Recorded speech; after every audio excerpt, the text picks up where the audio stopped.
कानी बहू। किशोरी लाल जी के बेटे राघव की शादी की बात जगह जगह चल रही थी, लेकिन किशोरी लाल जी को कोई लड़की पसंद ही नहीं आती थी। और उसकी एक ही वजह थी, किशोरी लाल जी का लालची होना। उनको लड़की वालों से मोटा दहेज चाहिए था और इसी चक्कर में एक दिन वो एक बहुत पैसे वाले के घर अपने बेटे का रिश्ता लेकर पहुंचे। उस आदमी का नाम था ओम प्रकाश। देखिए किशोरी लाल जी, मेरी एक ही बेटी है और मेरी सारी संपत्ति जायदाद सब कुछ मेरी बेटी नैना का ही है। पापा, नाम से लगता है बहुत खूबसूरत होगी। कितना अच्छा नाम है ना, नैना। ओ, वैसे बात तो सही है आपकी। अब इतना पैसा है, जमीन जायदाद है, इकलौती बेटी, आप भी क्या करेंगे? सब कुछ उसे ही देंगे ना। बिल्कुल ठीक पहचाना आपने। बस बेटी की शादी और सारी जायदाद उसके नाम। पापा, बिना देखे हाँ कर दीजिए ना। इतना अच्छा रिश्ता फिर कहाँ मिलेगा? माला माल हो जाएंगे हम। मैं अपनी बेटी को बुलाता हूँ। अरे नहीं नहीं नहीं नहीं, आपकी बेटी का नाम नैना है, सुनकर ही लगता है बहुत सुंदर होगी। रहने दीजिए अंकल, मैं तो आपकी बेटी के नाम से ही इतना खुश हो गया हूँ कि उसे बिना देखे शादी करने को तैयार हूँ। अब तो मैं उसका चेहरा सीधे शादी के बाद ही देखूंगा। और इस तरह राघव नैना का चेहरा नहीं देखता और उससे शादी कर लेता है। शादी के बाद अपनी सुहाग रात पर जब राघव नैना का घूंघट उठाकर देखता है तो नैना की आंखें बंद थी। कितनी खूबसूरत हो तुम नैना, जरा अपनी आंखें खोलकर मेरी तरफ देखो तो सही। नहीं, मुझे शर्म आती है। अरे, मैंने तुम्हें शादी से पहले भी नहीं देखा, और अब अगर तुम आंखें खोलकर मुझे देखोगी भी नहीं तो मुझे अच्छा कैसे लगेगा? इससे पहले कि नैना अपनी आंखें खोलकर राघव की तरफ देखती, अचानक से लाइट चली गई और राघव नैना को पूरी तरह से देख भी नहीं पाया। अगली सुबह नैना राघव के लिए नाश्ता बनाकर लेकर आई। अरे ये क्या, आधा पराठा सीका हुआ है और आधा बिल्कुल कच्चा। ये तुमने क्या किया नैना? बहू, तुमने क्या आधा पराठा तवे से नीचे लटका कर रखा था, जो आधा सिका है और आधा कच्चा? मुझे जितना दिखेगा उतना ही तो सीखूंगी ना पापा जी। जहाँ जहाँ मुझे नजर आ रहा था वहाँ मैंने सीख लिया, जहाँ जहाँ नहीं दिखा वहाँ कच्चा रह गया होगा। इसका क्या मतलब है? ये कैसा मजाक कर रही है तुम? अरे बहू, तुमने इतना लंबा घूंघट क्यों लगाया हुआ है? देखो, हमारे घर में बहुओं को बेटी की तरह रखा जाता है, और फिर तुम तो इतना सारा माल लेकर आई हो। देखो, ये घूंघट डालकर रखने की कोई ज़रूरत नहीं है। हाँ नैना, पापा जी ठीक कह रहे हैं, तुम तो आराम से रहो, अपना ही घर समझो। नैना अचानक से अपना घूंघट उठा लेती है।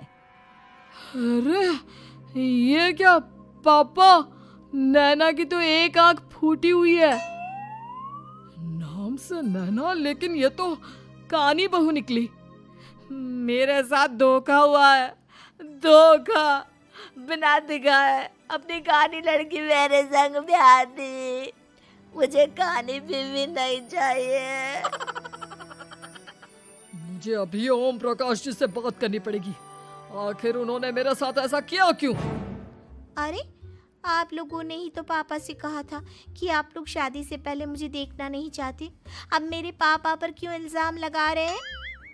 अरे लेकिन उन्हें बताना तो चाहिए था ना कि तुम कानी हो, एक आंख से तुम्हें दिखाई नहीं देता। किशोरी लाल और राघव नाराज होकर ओम प्रकाश को अपने घर बुलाते हैं। पापा जी, ये आपने क्या किया? शादी से पहले बताया क्यों नहीं कि नैना की आंखों में परेशानी है? अरे, आप ही ने तो लड़की देखने से मना कर दिया था। अरे लेकिन आप बता तो सकते थे। आपको तो हमारी बेटी की प्रॉपर्टी चाहिए थी, वो भी पूरी की पूरी। अब क्या हुआ अगर उसे आधा दिखाई देता है? प्रॉपर्टी तो आपको पूरी मिल गई ना। अरे ये क्या बात हुई? मेरी शादी प्रॉपर्टी से नहीं, आपकी बेटी से हुई है। अब ये तो पहले सोचना चाहिए था, तब तो मेरी प्रॉपर्टी देखकर तुम्हारी जुबान लप लपा रही थी। लेकिन मैं कानी लड़की को अपनी बीवी बनाकर नहीं रख सकता। पापा, कुछ करिए ना आप। हाँ, करता हूँ। देखिए ओम प्रकाश जी, आप हमारे साथ ऐसा नहीं कर सकते। और तुम देखो, अगर तुमने मेरी बेटी से शादी तोड़ी ना, तो जो भी प्रॉपर्टी मैंने तुम्हें दी है वो तो पूरी की पूरी वापस ले ही लूँगा, और आधी प्रॉपर्टी तुम्हारी भी लूँगा। अरे मेरी आधी प्रॉपर्टी भला क्यों लेंगे आप? इसलिए क्योंकि मेरी बेटी को आधा नज़र आता है और उसकी नज़र अभी तक तुम्हारी आधी जायदाद पर ही पड़ी है। अब तुम उसे घर से निकालोगे तो कुछ तो लेकर जाएगी ना। और अगर हम आपकी बेटी को अपने घर की बहू बना कर रखे तो? तो तुम्हारी पूरी प्रॉपर्टी तुम्हारी ही रहेगी, और जो मैंने तुम्हें दिया है ना, उसमें से बस मैं आधा लेकर जाऊंगा। अरे लेकिन अब आप अपनी दी हुई प्रॉपर्टी में से आधी वापस क्यों लेकर जाएंगे? अगर मैं आपकी बेटी को अपनी पत्नी बनाकर रखने को तैयार हूं तो? इसलिए ताकि भविष्य में अगर तुम मेरी बेटी को धोखा दो तो उसके पास कुछ तो रहे जो पति का हो। वैसे मेरे पास तो बहुत कुछ है, लेकिन अपने पति की कोई निशानी तो उसके पास होनी चाहिए ना। अब अगर तुमने मेरी बेटी को कानी कहा तो तुम्हें प्रॉपर्टी भी कानी ही मिलेगी, पूरी नहीं। जमाए राजा। किशोरी लाल और राघव समझ चुके थे कि वो बुरी तरह फंस चुके हैं और अब उनके पास वहां से निकलने का कोई चारा नहीं है। अब समझ में आया ना, लालच बुरी बला होती है। एक तो तुम्हें प्रॉपर्टी मिली, ऊपर से बीवी मिली, उसमें तुम्हें नखरे भी दिखाने हैं।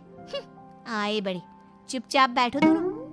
कुछ दिनों के बाद नैना राघव की कार लेकर बाजार घूमने निकलती है और जब कार लेकर वापस आती है, ये क्या? एक तरफ से मेरी गाड़ी पूरी खराब हो चुकी है। लगता है तुमने मेरी गाड़ी को किसी दूसरी गाड़ी के साथ एक्सीडेंट किया है। अरे अरे कितना बड़ा नुकसान कर दिया तुमने बहू। वो क्या है ना पापा जी, मुझे एक आंख से दिखाई नहीं दे रहा था, सामने से गाड़ी आ रही थी। मुझे तो सिर्फ आधा ही दिखाई दिया और वो गाड़ी मेरी कार से रगड़ते हुए निकल गई। अब मैं क्या करूं बताओ? आप इसे ठीक कराने के पैसे कौन देगा? तुम्हारे पापा? तुमने मुझसे इस तरह से बात की? अभी रुको। नैना राघव की शिकायत ओम प्रकाश को कर देती है। देखो राघव, अब जो मेरी आधी प्रॉपर्टी तुम्हारे पास थी ना, उसमें से आधी और मैं लेकर जाऊंगा, क्योंकि तुमने मेरी बेटी को डांटा। अरे नहीं नहीं पापा जी, गलती हो गई, माफ कर दो। गलती की तो कोई गुंजाइश ही नहीं। अगली बार मेरी बेटी को डांटा तो बची हुई आधी में से आधी और ले जाऊंगा। लालच के चक्कर में हम दोनों ने बहुत बड़ी गलती कर दी बेटा। एक तो तुम्हें कानी बहू मिली और ऊपर से जो माल मिला वो भी काना। इस तरह राघव की हर एक गलती पर ओम प्रकाश उसकी प्रॉपर्टी का आधा आधा हिस्सा लेकर अपना सारा माल वापस ले गया और राघव को कानी बीवी से काम चलाना पड़ा। भाई लालच वाकई में बुरी बला है।